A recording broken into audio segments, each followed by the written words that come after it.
It's the eCommerce Master Plan Podcast. Here to help you grow your e-commerce business faster and more efficiently by cutting through the hype to bring you inspiration and guidance from the e-commerce sector and beyond. Here's your host, Chloe Thomas. Hello, Masterplan world. Awesome to have you out there listening in.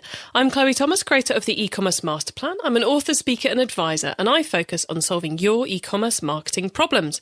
If you have an e-commerce problem you would like my help solving, then head over to ecommercemasterplan.com/solve to find out more. Now, can you believe we're already halfway through our 2019 e-commerce Masterplan Growth Series sponsored by Omnisend, the all-in-one marketing automation platform that empowers e-commerce marketers to boost sales with omni-channel tools. How crazy is that? Halfway through. All this month, we're bringing you double the number of episodes per week for the whole month. Each one is selected because it offers superb advice on how to grow your business in the coming year.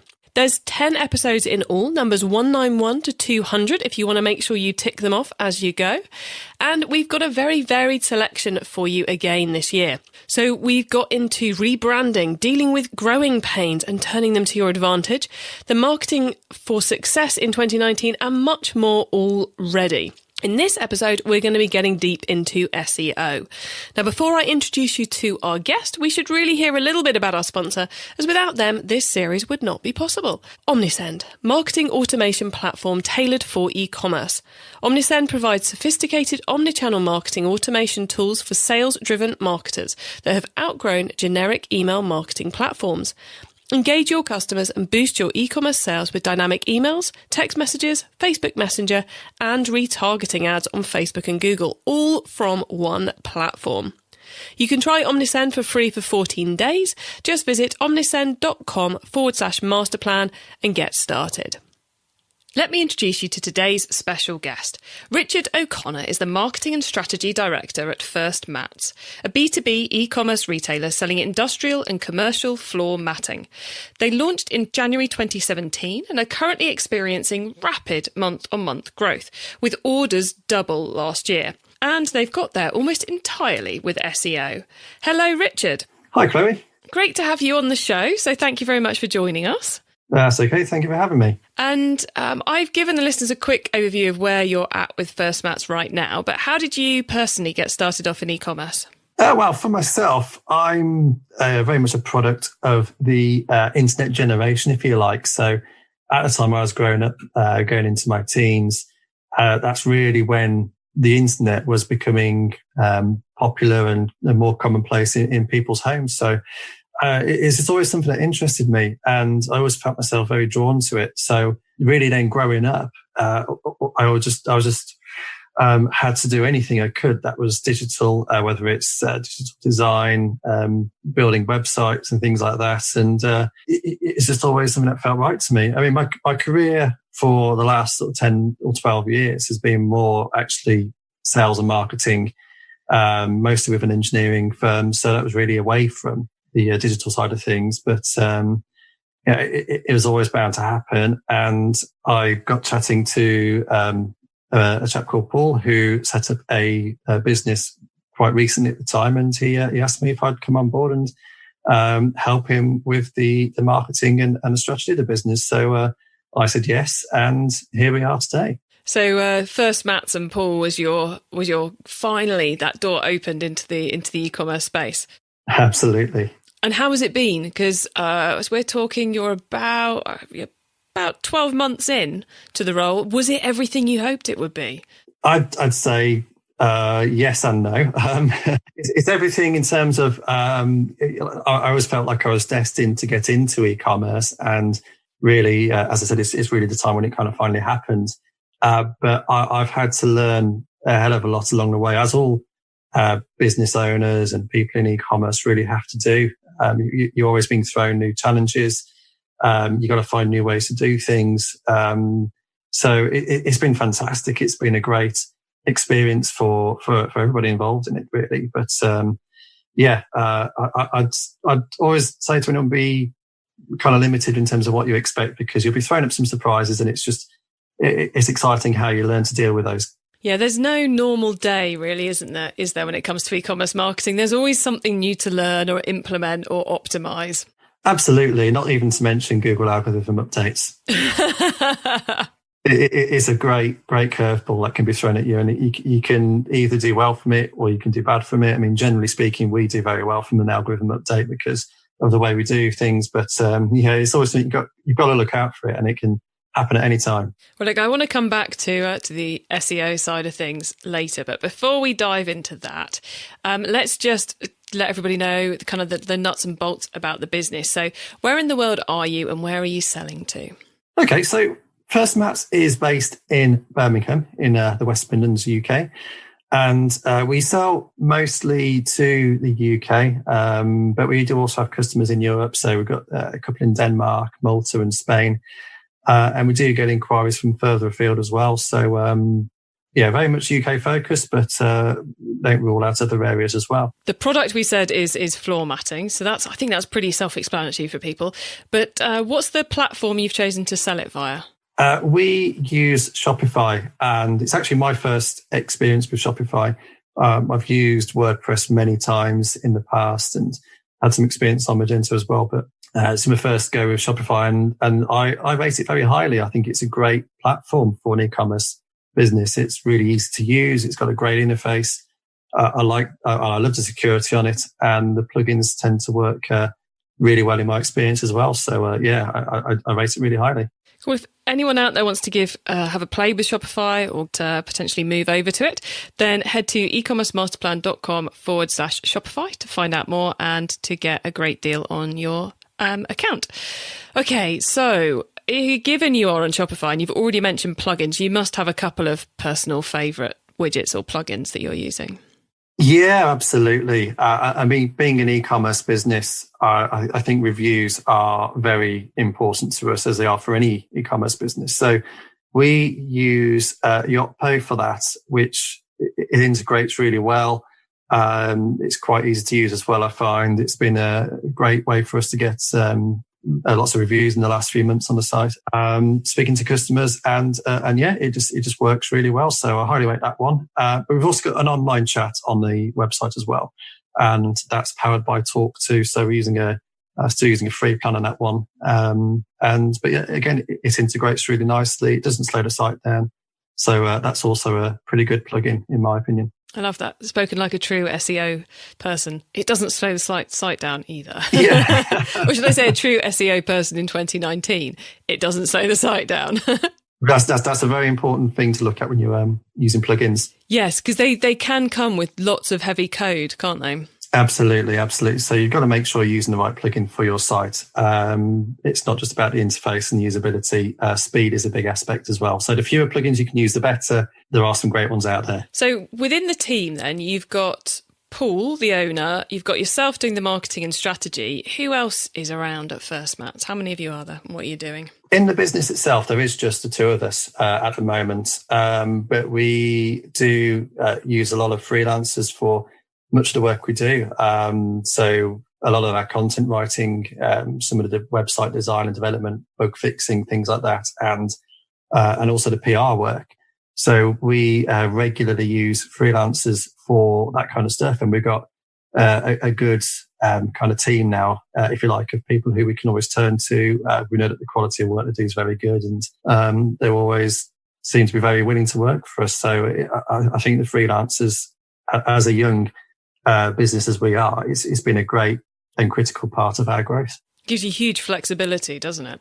It does. And I also think it's important sometimes to look at yourself when you're working in e-commerce and look at and just try and understand what it is you're good at and things that you're probably not so good at. And just to remember that there are people out there for those things that you know less about. Design, for example, if you're not a designer, get someone who is a designer to do the designs for you for your website or flyers or things like that. There's plenty of them out there, and they're fantastic at it. And it can really take a huge weight off your shoulders if you're using their skills and their services. And how does the product get dispatched then? Is that dropship, or have you outsourced that to somebody? Yeah, so it's dropshipping at the moment, which does work well. Again, it's all part of the Shopify integrations that works brilliantly for us. I think it's a great way for a newer business, if anyone out there is thinking of starting up, dropshipping is a great way to get yourself going and to build yourself up without having to invest a huge amount of your capital into that. Yeah, because stock can take up a lot of cash, can't it?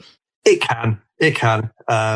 Of course, there are third-party fulfillment centres out there. There's Amazon, of course, with their FBA as well. So there are other ways around it. But stock is a big one. So it's a good way to get started. So you mentioned as one of your widgets and plugins that you particularly like Yotpo because it's bringing you all those lovely reviews. And it's certainly clear to see when one hits your homepage that you have a big focus on social proof. There's reviews there's the magazines you've been featured in and the famous customers that you've sold to. And you've got awards on there as well, I think. Is that social proof, was that kind of just a big part of the strategy to make sure you had that trustworthiness up there as a new business? Absolutely, of course. I think there's multiple benefits to exploiting those kind of things. So anyone who's heavily involved in SEO will be familiar with Google's update in August last year. And the effect that had is very much focused around experience, authority, and of course, trust. And all of those things come under the same umbrella, really. So for us to be featured in publications, to get the reviews on there, which are all nice and visible on the site and things like that, I think it's a big part of the SEO strategy. But also, of course, it's important, I think, for your customers when they're visiting the site to have a reason to purchase from you. It's not about being the cheapest or having the best product necessarily compared to anyone else. Sometimes it's just a trust that what you're offering as a service and as a product are both absolutely first class, and that people can rely on you and they can happily purchase from you with confidence. And that's what it's all about. The double whammy, I suppose, of also getting some SEO positivity coming from it too. Yeah, I think you've got to take a very literal view on these things and think, well, if I'm a person who is completely unfamiliar with the business and I land on this site, I'm ready to make a purchase, but haven't decided who I'm going to purchase from yet. You've got to think, well, what's the customer's reason for making that purchase from us? What's going to draw them to us? And like I said, there's a number of things that will do that, but the trust in the business and what you do, which will come from things like reviews and from the people that you've worked with, I think that is absolutely critical. So, Richard, let's talk a bit more about the SEO side of things, because as I alluded to in the intro, SEO has been really important to you. I think you said before we hit the record button that in the 12 months from September 2017 to 2018, you increased SEO traffic by 670%, which it's not bad going. I think you can feel pretty proud of yourself for that. So, you said when you're introducing yourself that you have kind of beaten the algorithm update. How have you gone about making sure you don't fall foul of Google? I wouldn't say so much beating the update. It's more working in line with it, actually. So I think Google for a long time have been very clear about the things that they look for when they're evaluating whether a website is good or whether it's not so good. The SEO strategy is very much focused on meeting those requirements. Which in short are having fantastic content that's written for the user, that helps the user. So for us, we're an e-commerce business. So buying guides, information that helps people to make a purchase, working out which of the products is best for them, that kind of thing. That's all across the site, making sure we get good links from good places like these publications that you mentioned. I also think that's really important as well. And as we were just discussing, the social proof as well, the reviews and getting the name out there in a positive way, positive sentiment being mentioned all over the place. And that's been a big part of it. And I feel like we've been rewarded for the hard work we've put in for the SEO strategy in a completely fair way. Some people out there listening may think, well, we've had bigger growth gains. Some will have had less. There's different ways of doing it, but I'm very pleased with the growth that we've had. It looks like it's set to continue growing a long way. We're only scraping the surface as far as we're concerned at the moment. So, we're going to keep doing what we're doing, keep it up with the white hat or ethical SEO strategy and see where it can take us. It's one of those things which I find people either completely ignore it or they get fully in bed with it. And the reason for ignoring it is usually because you plod away and nothing really happens for a while. So it's kind of almost the more enlightened who go, right, we're going to commit to this, and in 12 months, 18 months, 24 months time, we're going to see the big impact, but it's going to be worth going for it then. So it's very cool to hear you guys are on the enlightened camp, because that's always nice. Have you got, for those who are listening to these numbers going, oh, maybe I should go and have a look at my SEO, have you got a couple of starting points for those who are wanting to do it themselves in-house, just like you've done? Yeah. So I mentioned content, and I think if you Google the letters S, E, and O, I imagine the first things that you'll get will be content. That's what you need. Content is king. But it's more so the right content is king. So there's lots of reports out there which say, well, the average sites that rank in the top 1 or 2 or 3 positions, they've got 2,000 or 2,500 words on them. That's great as an average statistic, but the things that help an e-commerce site to rank well and the things that help a information site to rank well are very different. So for an information site, more content is going to be very important. For an e-commerce site, trust is going to perhaps be more important or as important. So the best way to get an understanding of that is that if you were to Google your own product or the thing that you sell, have a look at the top 10 results and see what kind of websites are appearing. It might sound obvious, but it's one of those things that's easy to overlook. So for your main search terms, do you get things like Wikipedia and Quora and howto.com, or do you get things like Amazon or eBay?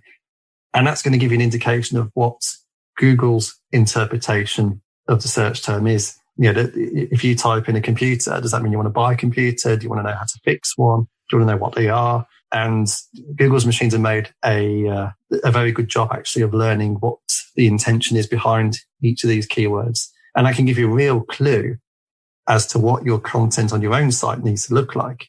If you're seeing things like Wikipedia, then very much a similar kind of content will work well. So very much definitions and explanations. If it's e-commerce sites like Amazon and eBay coming up, then you need to be thinking more about the buyer. So things like buying guides, advice, tips, how to use your product, how to maintain your product, that kind of thing, whatever's relevant to you, really. So I think that's a really great place to start. It can take a lot of time. There's a lot of work in that, but it's well worth doing. So do you spend most of your time working on the content that sits on the product pages or the content that sits on the more info blog pages? It's a real mixture.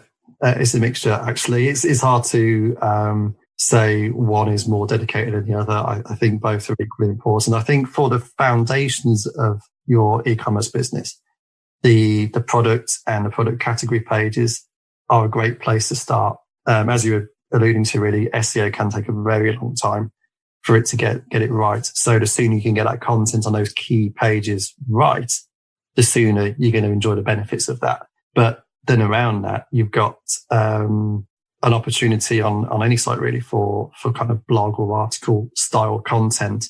A great one for us is buying guides. So like a top 10 doormats, if you like, as an example. Those kind of things are actually great for your SEO because you can target very much a niche keyword there. So, I mean, just to give you another couple of examples, let's say red doormats. It'd probably be silly to make a product category called red doormats because you can have grey and black and blue doormats and every word in the world. It would just be a bit too much. But by having it as a blog post, as an article, and actually making it genuinely useful for your customers as well. So what are the best red doormats or your own equivalent? What are the best ones there? And it's going to help people. It's going to rank well, and it's going to help people to make a purchase. So you get a double benefit from that. And so it's very much about getting your own house in order before you start looking for links. I think so. I do think so. And, link building's never been dead. No, and it isn't, and it won't be. Thinking to some of Google's recent updates when they're looking at experience, authority, and trust, how do you define those things? And one of the definitions is links from good, trustworthy places. So link building is still important. Absolutely. But it's very easy to look at links and think, I need more. But it should be more a question of I need them from the right places, places that are going to indicate that my site is one of trust, and it is one that people will be willing to work with and respect. And it is one that shows that my e-commerce business has got an expert level of knowledge in what we do. That's the kind of things you want to get from your content and from your link building as well. I always find with good quality link building, if you look at the place you're thinking of trying to get a link on, and you think, if SEO didn't exist, I'd still want a link on that site. Yes. I'd still want a blog post that then links back to me, or I'd still like whatever it is that you're using in order to get that placement. I'd still want that even if SEO didn't exist. Then you're probably doing the right thing.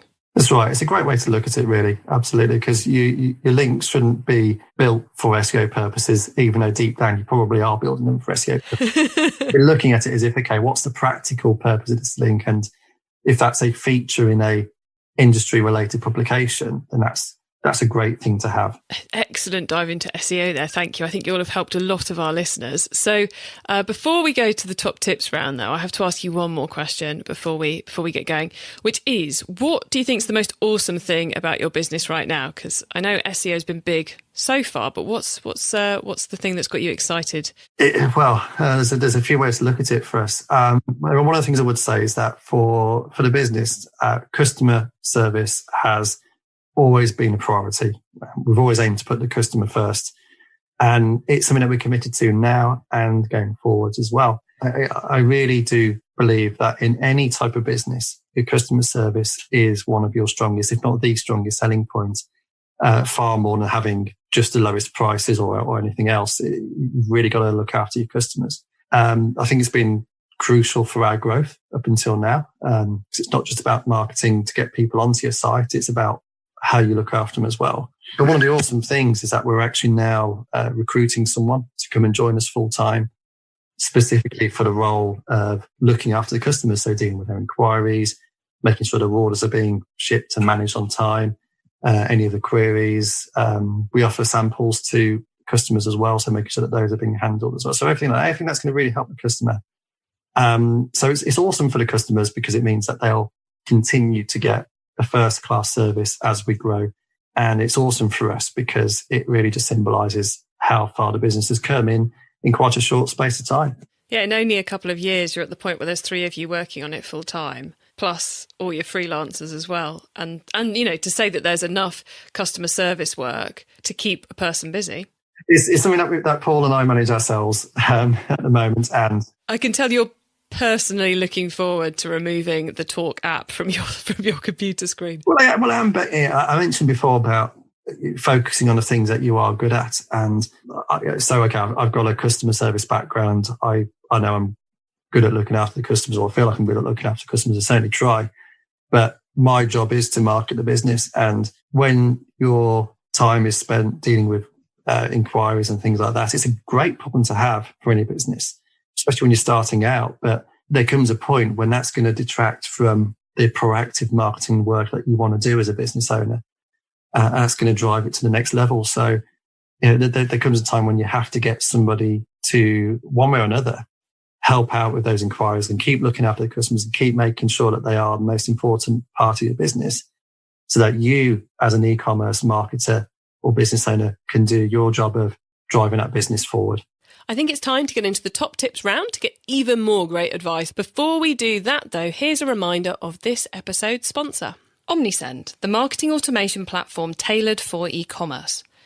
Omnisend provides sophisticated omnichannel marketing automation tools for sales-driven marketers that have outgrown generic email marketing platforms. Engage your customers and boost your e-commerce sales with dynamic emails, text messages, Facebook Messenger, and retargeting ads on both Facebook and Google, all from one platform.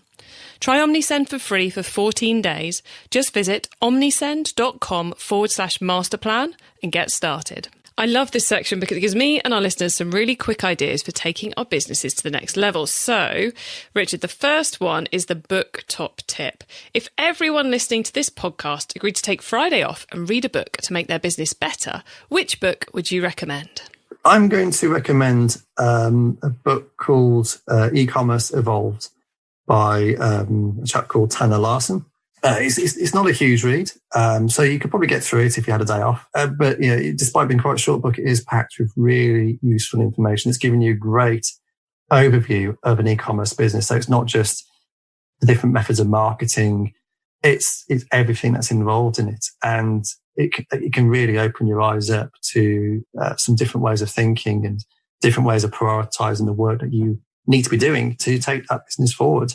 So whether you are just starting out or thinking about getting into e-commerce, or whether you're experienced, I think it is well worth a read.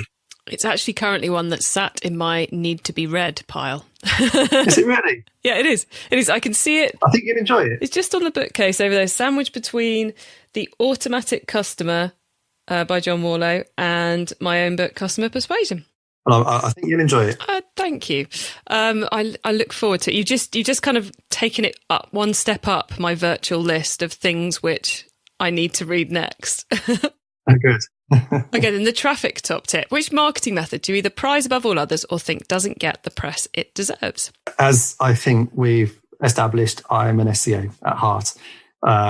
So for me, that is going to be my top tip, simply because yes, it's hard work and yes, it can take a long time, but I do feel like the results you can get from that, if you do it right, are well worth it. You can get a sustainable and fairly predictable traffic flow each month. You don't have to, I mean, pay-per-click's great, but to grow it, you need to spend more because you need to pay for more clicks. So, there's a lot of ways to do it quickly, but I do think SEO, even in today, is very important for all e-commerce businesses. And as First Mats has proved, it's not something you could only achieve if you started it 10 years ago. That's right. You've done it within about 18 months. Okay, then the tool top tip. Maybe a collaboration tool, a social media plugin, a phone app, or just a way of working. Is there a cool little tool you use that makes you and your team more efficient from day to day? Well, for me, it's got to be good old-fashioned talking, actually.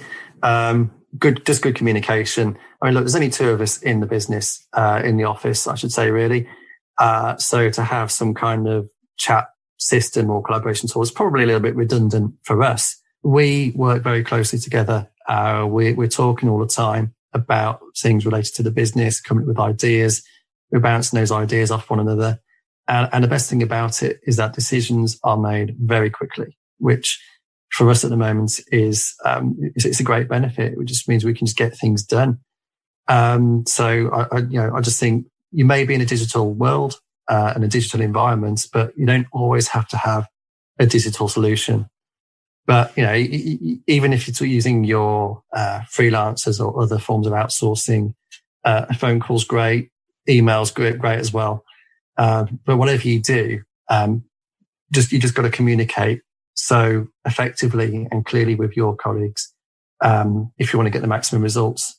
I mean, what I would say is for one of the tools, my favorite tool is probably Slack. We do use that with a few of the overseas freelancers that we work with. But like I say, ultimately, I think whatever you do, as long as you communicate, that's got to be your top thing. Well, and it is often the way when people start up, sometimes they kind of overload themselves with systems and processes, whereas actually what you need to do is just get on with it. So that's it. Absolutely. Just pick up the phone to somebody and talk to them. It goes a long way. Or if you're working in offices with people, go and see them, go and talk to them.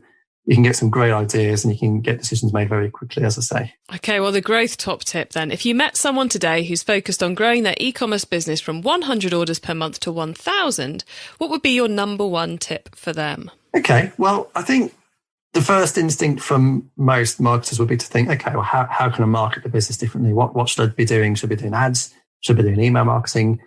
But actually, I think for many people, it's worth taking a bit of an inwards look here, really taking a step back, asking themselves, how well do they understand their own customers?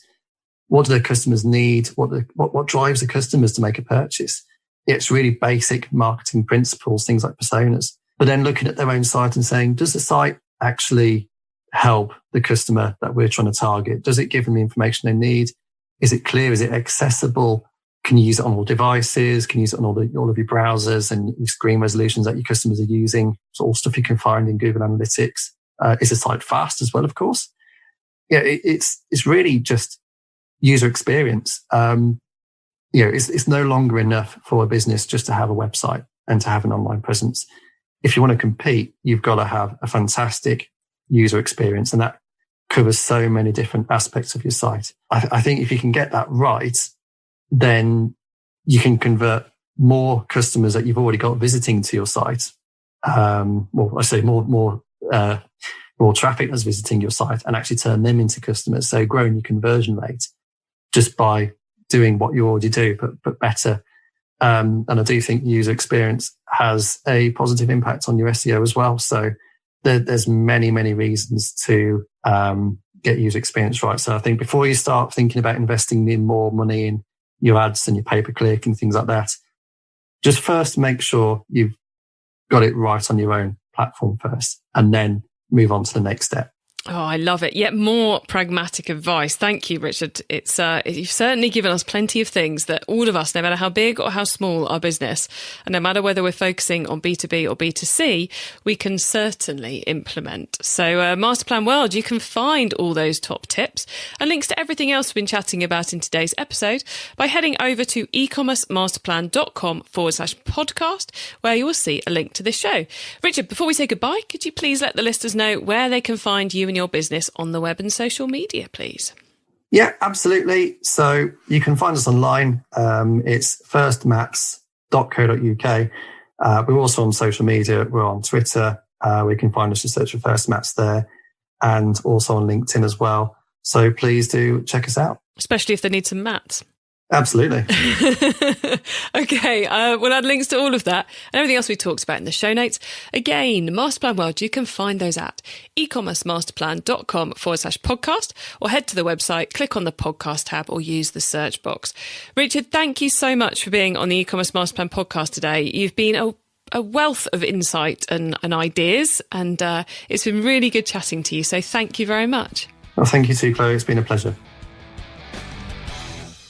Really great to get an SEO set of to-dos, I suppose, from someone who is day in, day out working on SEO on their own business, and such sensible and straightforward things to do. Work out the content, what the customer wants to know about the product, put it on the website, and then go out and get the right PR links, I suppose you could say, coming back to the site. And of course, the all-important side of having the trust and the social proof going on the site as well. Lots of great, sensible advice there from Richard. I hope you've all enjoyed that. Do let me know what you think. Join in the discussion in our Facebook group at ecommercemasterplan.com/Facebook. And if you fancy sharing the love and helping me get more people here to listen to the show, then please do share us on Twitter, Facebook, Instagram, over a coffee, over a pint. I really don't mind how, but it's always good to get the podcast out in front of ever more listeners. This has been the 6th episode in our 2019 E-commerce Masterplan Growth Series, sponsored by Omnisend, the all-in-one marketing automation platform that empowers e-commerce marketers to boost sales with omnichannel tools. The whole point of the series is to help you grow your business in 2019, and that's also the point of the virtual summit we ran back in September. If you missed that, there's still time to get involved. It's over 20 expert video sessions, and in each you will learn about a different way to improve your marketing. Think of it like a conference that you can tap into wherever and whenever you want. Well, there's a very special offer for access to the summit for podcast listeners that you can get by going to ecommercemasterplan.com/summit176. Have a great week and keep optimizing. Thank you for listening to the E-commerce Masterplan podcast. Find out more at ecommercemasterplan.com.